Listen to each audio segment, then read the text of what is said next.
Second Mansions, in which there is one chapter only, treats of the great importance of perseverance if we are to reach the final mansions, and of the fierce war which the devil rages against us, tells how essential it is, if we are to attain our goal, not to miss our way at the beginning, gives a method which has proved very efficacious. Let us now come to consider who the souls are that enter the second mansions, and what they do there. I want to say very little to you about this, because elsewhere I have written of it at length, and it will be impossible for me to avoid repeating a great deal of this, because I cannot remember anything of what I said. If it could be arranged in a different form, I am quite sure you would not mind, as we are never tired of books that treat of this, numerous though they are.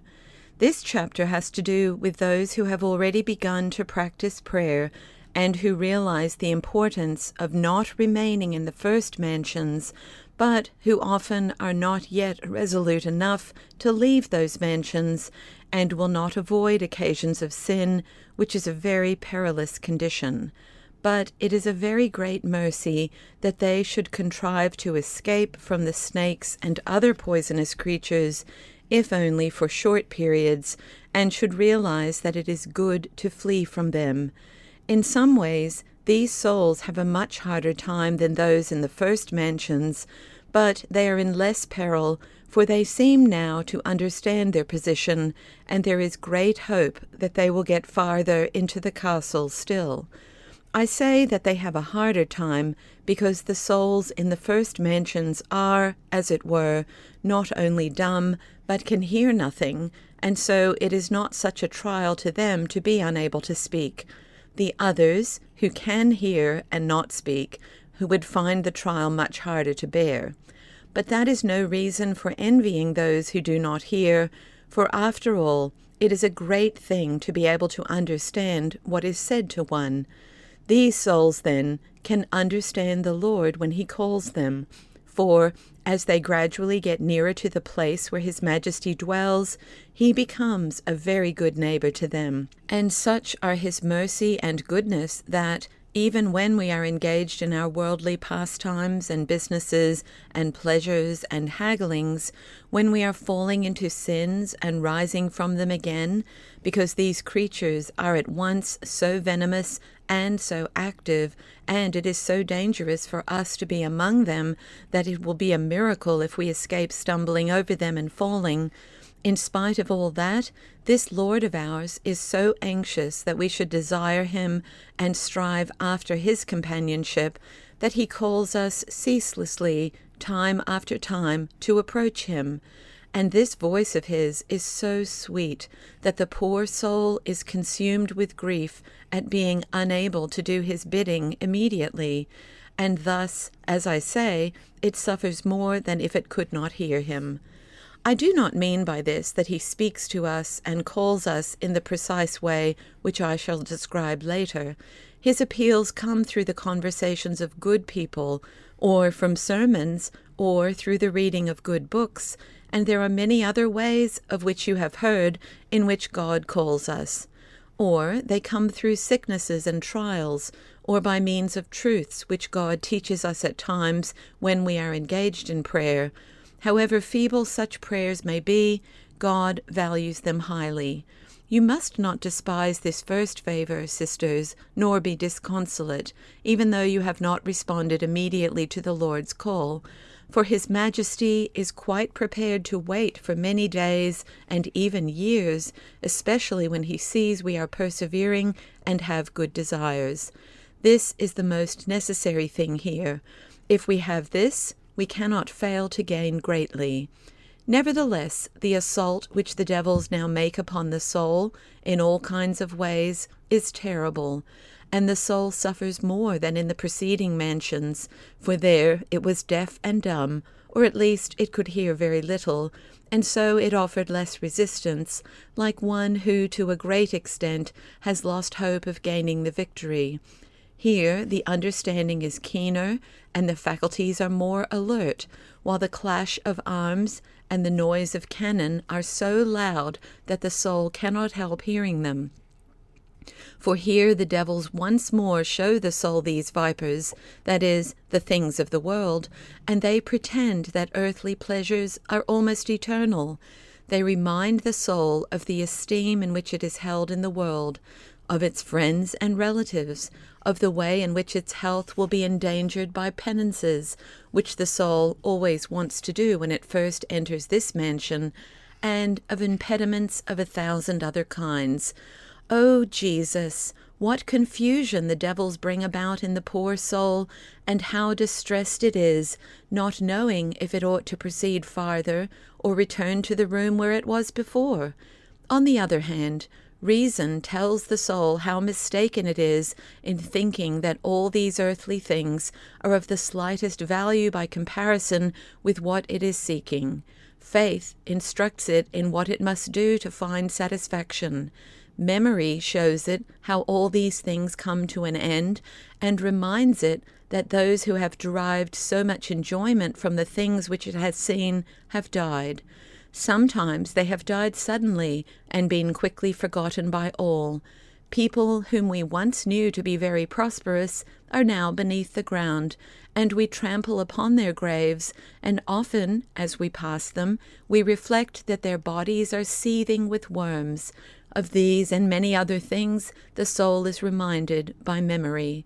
The will inclines to love one in whom it has seen so many acts and signs of love, some of which it would like to return.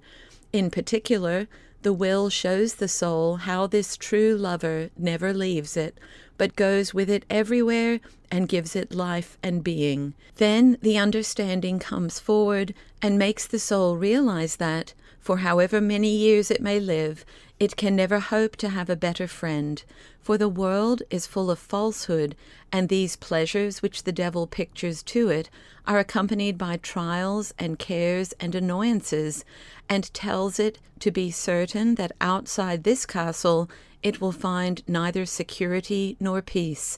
Let it refrain from visiting one house after another when its own house is full of good things, if it will only enjoy them. How fortunate it is to be able to find all that it needs, as it were, at home, especially when it has a host who will put all good things into its possession, unless, like the prodigal son, it desires to go astray and eat the food of the swine. It is reflections of this kind which vanquish devils. But oh, my God and Lord, how everything is ruined by the vain habits we fall into the way everyone else follows them. So dead is our faith that we desire what we see more than what faith tells us about, though what we actually see is that people who pursue these visible things meet with nothing but ill fortune. All this is the work of these poisonous creatures which we have been describing. For if a man is bitten by a viper, his whole body is poisoned and swells up. And so it is in this case, and yet we take no care of ourselves. Obviously, a great deal of attention will be necessary if we are to be cured, and only the great mercy of God will preserve us from death. The soul will certainly suffer great trials at this time, especially if the devil sees that its character and habits are such that it is ready to make further progress. All the powers of hell will combine to drive it back again. Ah, my Lord, it is here that we have need of thine aid, without which we can do nothing. Of thy mercy, allow not this soul to be deluded and led astray when its journey is but begun. Give it light, so that it may see how all its welfare consists in this, and may flee from evil companionship. It is a very great thing for a person to associate with others who are walking in the right way, to mix not only with those whom he sees in the rooms where he himself is, but with those whom he knows to have entered the rooms nearer the center, for they will be of great help to him, and he can get into such close touch with them that they will take him with them. Let him have a fixed determination not to allow himself to be beaten, For if the devil sees that he has firmly resolved to lose his life and his peace and everything that he can offer him rather than to return to the first room, he will very soon cease troubling him. Let him play the man, and not be like those who went down on their knees in order to drink when they went to battle. I forget with whom, but let him be resolute, for he is going forth to fight with all the devils, and there are no better weapons than the cross. There is one thing so important that, although I have said it on other occasions, I will repeat it once more here. It is that at the beginning one must not think of such things as spiritual favors, for that is a very poor way of starting to build such a large and beautiful edifice. If it is begun upon sand, it will all collapse. Souls which build like that will never be free from annoyances and temptations, for it is not in these mansions, but in those which are farther on, that it rains manna. Once there, the soul has all that it desires, because it desires only what is the will of God. It is a curious thing. Here we are, meeting with hindrances and suffering from imperfections by the thousand, with our virtues so young that they have not yet learned how to walk. In fact, they have only just been born. God grant that they have even been born at all. And yet we are not ashamed to be wanting consolations in prayer and to be complaining about periods of aridity. This must not be true of you, sisters. Embrace the cross which your spouse bore upon his shoulders, and realize that this cross is yours to carry too. Let her who is capable of the greatest suffering suffer most for him, and she will have the most perfect freedom. All other things are of quite secondary importance. If the Lord should grant them to you, give him heartfelt thanks. You may think that you will be full of determination to resist outward trials if God will only grant you inward favors. His Majesty knows best what is suitable for us. It is not for us to advise him what to give us, for he can rightly reply that we know not what we ask. All that the beginner in prayer has to do, and you must not forget this, for it is very important, is to labor and be resolute and prepare himself with all possible diligence to bring his will into conformity with the will of God. As I shall say later, you may be quite sure that this comprises the very greatest perfection which can be attained on the spiritual road. The more perfectly a person practices it, the more he will receive of the Lord, and the greater the progress he will make on this road. Do not think we have to use strange jargon or dabble in things of which we have no knowledge or understanding. Our entire welfare is to be found in what I have described. If we go astray at the very beginning and want the Lord to do our will and to lead us just as our fancy dictates, how can this building possibly have a firm foundation? Let us see that we do as much as in us lies and avoid these venomous reptiles, for often it is the Lord's will that we should be persecuted and afflicted by evil thoughts which we cannot cast out, and also by aridities. And sometimes he even allows these reptiles to bite us, so that we may learn better how to be on our guard in the future, and see if we are really grieved at having offended him. If then you sometimes fall, do not lose heart or cease striving to make progress, for even out of your fall God will bring good, just as a man selling an antidote will drink poison before he takes it in order to prove its power. If nothing else could show us what wretched creatures we are and what harm we do to ourselves by dissipating our desires, this war which goes on within us would be sufficient to do so and to lead us back to recollection. Can any evil be greater than the evil which we find in our own house? What hope can we have of being able to rest in other people's homes if we cannot rest in our own?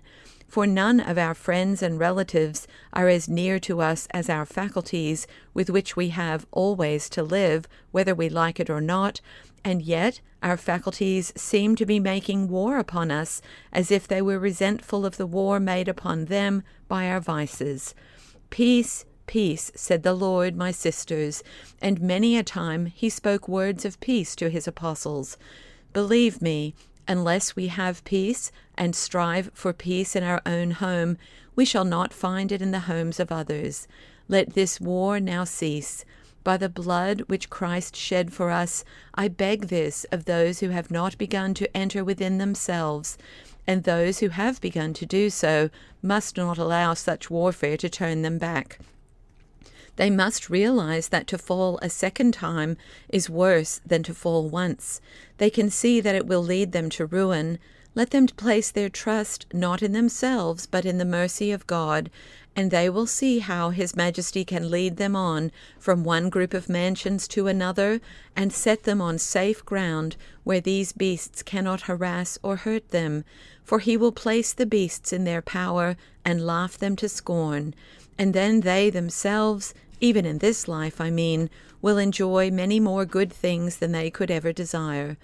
As I said, first of all, I have already written to you about how you ought to behave when you have to suffer these disturbances with which the devil torments you, and about how recollection cannot be begun by making strenuous efforts, but must come gently, after which you will be able to practice it for longer periods at a time. So I will say no more about this now, except that it is very important for you to consult people of experience, for otherwise you will imagine that you are doing yourselves great harm by pursuing your necessary occupations. But, provided we do not abandon our prayer, the Lord will turn everything we do to our profit, even though we may find no one to teach us. There is no remedy for this evil of which we have been speaking, except to start again at the beginning. Otherwise, the soul will keep on losing a little more every day. Please God that it may come to realize this. Some of you might suppose that, if it is such a bad thing to turn back, it would have been better never to have begun, but to have remained outside the castle. I told you, however, at the outset, and the Lord Himself says this, that he who goes into danger shall perish in it, and that the door by which we can enter this castle is prayer. It is absurd to think that we can enter heaven without first entering our own souls, without getting to know ourselves and reflecting upon the wretchedness of our nature and what we owe to God, and continually imploring His mercy. The Lord Himself says, "No one will ascend to my Father but by me." I am not sure if those are the exact words, but I think they are. And "He that sees me sees my Father." Well, if we never look at Him or think of what we owe Him, and of the death which He suffered for our sakes, I do not see how we can get to know Him or do good works in His service. For what can be the value of faith without works, or of works which are not united with the merits of our Lord Jesus Christ? And what but such thoughts can arouse us to love this Lord? May it please His Majesty to grant us to understand how much we cost Him, that the servant is not greater than his Lord, that we must needs work if we would enjoy His glory, and that for that reason we must perforce pray, lest we enter continually into temptation.